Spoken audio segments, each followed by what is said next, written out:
नमस्कार, सुप्रभात। स्वागत है एक बार पुनः आप सभी का सबरंग कार्यक्रम में। मित्रों, कहते हैं कि किसी को चोट पहुंचाने वाला व्यक्ति कभी आगे नहीं बढ़ सकता और जो आगे बढ़ने वाला है वो कभी किसी को चोट नहीं पहुंचा सकता। हम सामाजिक प्राणी हैं। एक दूसरे को साथ लेकर एक दूसरे को आगे बढ़ाते हुए यदि हम चलें तो सचमुच समाज, परिवार और हमारे आसपास का वातावरण कितना सुखद और सुंदर हो जाएगा। होता ये है कि हम एक दूसरे से ईर्ष्या द्वेष करने लगते हैं, एक दूसरे का पैर खींचने लगते हैं तो माहौल बिगड़ भी जाता है और हम खुद भी अग्रसर नहीं हो पाते। सचमुच ये बहुत ही सत्य सी बात है। जो औरों को आगे बढ़ने में मदद करता है, सहयोग करता है, वो कभी भी पीछे नहीं रहता। नियति और ईश्वर और लोग भी उन्हें स्वतः ही अपने पलकों पे बिठाकर आगे कर देते हैं। इसीलिए मित्रों, आज शुरुआत इस सुंदर बात से कर रहे हैं कि हमेशा हम औरों को आगे बढ़ने में बहुत बहुत मदद करें, चाहे वो तन से हो, मन से हो या धन से हो। और इसी पर केंद्रित है हमारा आज का सुंदर सुवाक्य।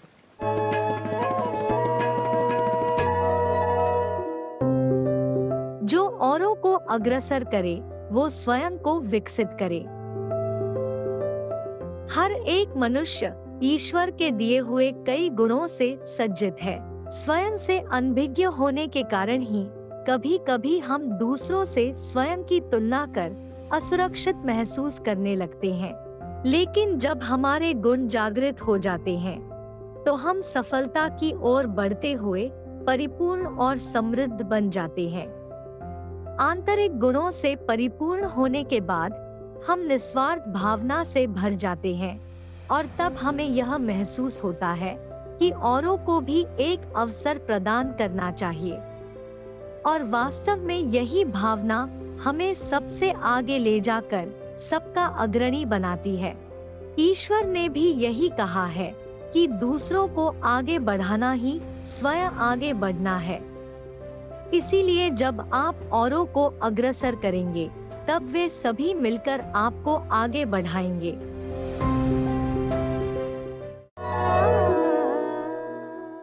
तो स्वयं को विकसित करने के लिए हम औरों को आगे से आगे बढ़ाते चलें। मित्रों, कई बार ये देखा जाता है कि व्यक्ति बहुत आत्म केंद्रित हो जाता है, केवल अपने बारे में ही सोचता है, औरों के बारे में नहीं सोचता। लेकिन ये सुंदर सा एक सिद्धांत है मित्रों कि जितना हम दूसरों को देते हैं वो कई गुना होकर के हमें प्राप्त होता है, और यदि हम औरों को आगे बढ़ाते हैं तो वो भी कई गुना होकर के हमें ही प्राप्त होता है और हम भी स्वतः विकसित होते चलते हैं, आगे से आगे बढ़ते चलते हैं। औरों को स्वास्थ्य के प्रति जागरूक करना या जब वो बीमार हैं तब भी उनकी मदद करना, ये भी हमारी सुंदर एक आदत में शामिल होनी चाहिए मित्रों। और आपका स्वास्थ्य हमेशा ठीक रहे, हम तो यही कामना करते हैं और प्रतिदिन आपके लिए सेहत की सुंदर सुंदर बातें लेकर के आते हैं ताकि आप संपूर्ण स्वास्थ्य का आनंद ले सकें, क्योंकि आप स्वस्थ रहेंगे तभी तो औरों को सुंदर स्वास्थ्य प्रदान कर पाएंगे और औरों की मदद भी कर पाएंगे। आइए चलते हैं इस सुंदर सेगमेंट की ओर।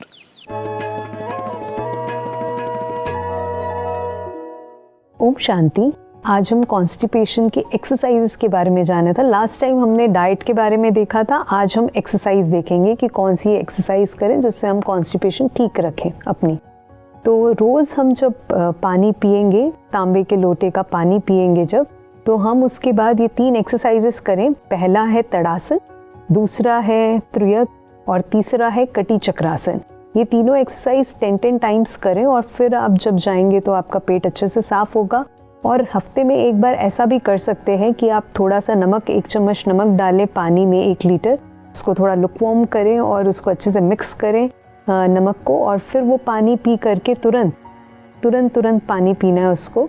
वैसे हमें तुरंत नहीं पीना चाहिए, घुट करके पीना चाहिए, पर इसमें तुरंत पानी पीना है। और फिर से आपको तड़ासन, त्रियक तड़ासन और फिर कटी चक्रासन जब आप करेंगे तो आपका पेट बहुत अच्छे से साफ होगा। लेकिन हाई बीपी वाले इसको ज़रूर ध्यान दें।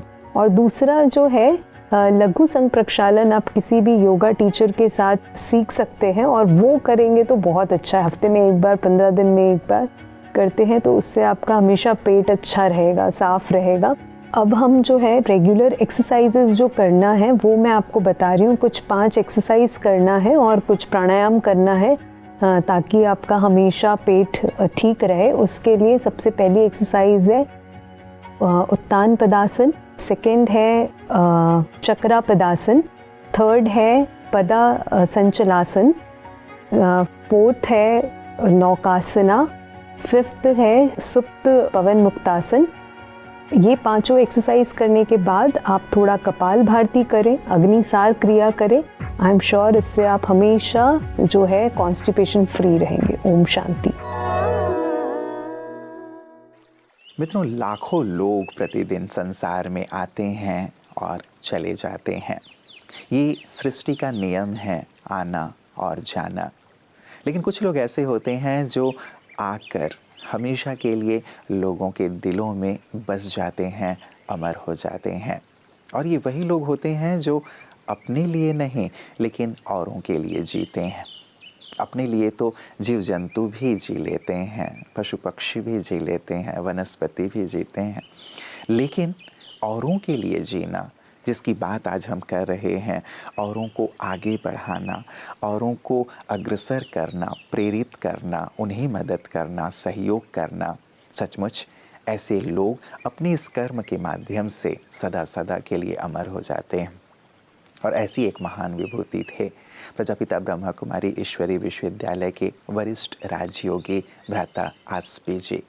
आपने भी अपने पूरे जीवन में सभी को आध्यात्मिक ज्ञान देते हुए, सभी को राजयोग सिखाते हुए, औरों को आगे बढ़ने में मदद की, ईश्वर तक पहुंचने में मदद की।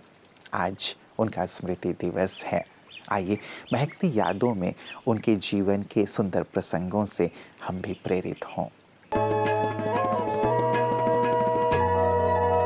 विशाल आध्यात्मिक ज्ञान यज्ञ में एक से एक बढ़कर दिव्य रत्नों ने सेवाएं प्रदान की है और उन्होंने एक अविस्मरणीय इतिहास की रचना की है। उन्हीं में से एक है ब्रह्मा कुमार आस्पी भाई। आप शिव बाबा के बहुत पुराने साकार बाबा के समय के आदि रत्न थे। लौकिक से आप पारसी होने के कारण विशेष पारसी कम्युनिटी की सेवाओं के लिए भी निमित्त बने। दादियों के अंग संग रहकर विशेष यज्ञ सेवाओं के निमित्त बने। मुंबई में वीआईपीज की सेवा, मीडिया प्रभाग तथा रेलवे की सेवाएं भी आप करते रहे। गाम देवी की सेवाओं के लिए भी आपका विशेष आदि से अंत तक पाठ रहा। अस्वस्थ होते हुए भी आपने अंत तक ईश्वरीय सेवाएं की। एक बल एक भरोसा व तीव्र लगन से आपने विशेष मधुबन महायज्ञ की सेवा की। ऐसी महान विभूति आस्पी भाई आपको कदापि भुलाया नहीं जा सकता। तो मित्रों, बात जब आती है कि हम सत्यता के पथ पर, अच्छाई के पथ पर चलें, तो सचमुच एक ताकत की भी ज़रूरत होती है, शक्ति की ज़रूरत होती है। हमारे विशिष्ट जन अपने अनुभव से तो हमें प्रतिदिन प्रेरित करते ही हैं, लेकिन साथ साथ ब्रह्मा कुमारीज़ की जिन सेवा कार्यों को हम पीस न्यूज़ हाइलाइट्स में देखते हैं, वो भी हमें बहुत प्रेरित करते हैं कि आध्यात्म कैसे हमारे अंदर सुंदर मूल्यों का विकास करता है, अच्छाई के पथ पर चलने के लिए हमें प्रेरित करता है। क्योंकि हमारा जो विकास है वो विकास केवल बाहरी विकास नहीं मित्रों, लेकिन अंदर से विकास होना चाहिए। और अंतरात्मा का विकास केवल आध्यात्म के माध्यम से ही हो सकता है। और ये आध्यात्म कितना सहज है, कितना सरल है और कितना सहजता से हम इसे जीवन में शामिल कर सकते हैं, वही कला ब्रह्मा कुमारियाँ हम सबको सिखा रही हैं। आइए देखते हैं उनकी सुंदर सेवाओं को। 18 जनवरी ब्रह्मा कुमारियों द्वारा अव्यक्ति दिवस के रूप में मनाया जाता है, क्योंकि उस दिन ब्रह्मा कुमारीज के संस्थापक पिताश्री ब्रह्मा ने अपनी संपूर्ण अवस्था प्राप्त की थी। यूपी के मैनपुरी ब्रह्मा कुमारीज सेंटर में पिताश्री ब्रह्मा बाबा की स्मृति में विशेष कार्यक्रम आयोजित किया गया। मुख्य अतिथि के रूप में पधारे मैनपुरी के जिलाधिकारी श्री अविनाश कृष्ण सिंह ने ब्रह्मा बाबा के जीवन और मिशन पर अपने विचार साझा की। और बाबा ने अपना, ब्रह्मा बाबा ने सब कुछ हिसाब किताब करते हुए परिवार को भी बाबा ने कहा कि भाई तुम्हें भी जो लेना हो आप ले, मेरा हिस्सा मुझे बता दो, मैं अपना हिस्सा सब कुछ दान कर दो, सब कुछ दे डालो, सब कुछ यज्ञ में लगा डालो। और ऐसे ब्रह्मा बाबा, उसके बाद भी अपार दौलत उस समय की, सब ब्रह्मा बाबा ने इस यज्ञ की सेवा में न्योछावर। कार्यक्रम में मैनपुरी व किशनी के उप जिलाधिकारी भी शामिल हुए। सभी अधिकारियों ने शांति स्तंभ पर फूल अर्पण किए। मैनपुरी ब्रह्मा कुमारी केंद्र समन्वयक बीके अवंती ने आमंत्रित अतिथियों को ईश्वरीय उपहार वितरित किए।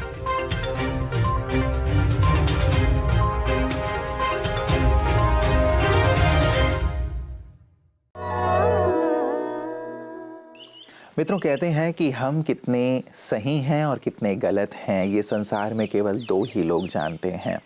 एक तो परमात्मा और दूसरी हमारी अंतरात्मा। ये दोनों कभी भी झूठ नहीं बोलते, हमें सच्चाई का आईना दिखा देते हैं। इसीलिए परमात्मा जो हमारे पिता हैं, एक तो हम उनके भी सम्मुख बैठें ताकि हम सत्यता और अच्छाई की ओर बढ़ पाएं, ताकि हमारा जीवन सार्थक हो, और दूसरा अपने साथ भी बैठें ताकि अपनी अंतरात्मा को निहार सकें, ताक सकें और देख सकें कि क्या हम जीवन में, संसार में रहते हुए वही कर रहे हैं जो करने के लिए हम आए हैं। क्या अपने साथ साथ हम औरों के लिए भी जी रहे हैं, औरों की भी मदद कर रहे हैं? ज़रूर इस पर गहराई से विचार कीजिएगा, क्योंकि अपने लिए तो हम हैं ही, लेकिन आए कुछ पल औरों के लिए भी जिएं, उन्हें भी आगे बढ़ाने में, उन्हें भी सशक्त बनाने में, उन्हें भी आध्यात्म की ओर 2 कदम चलने में मदद ज़रूर करें। विचार कीजिएगा। कल पुनः इसी वक्त आप सभी से मुलाकात होगी। नमस्कार। ओम शांति।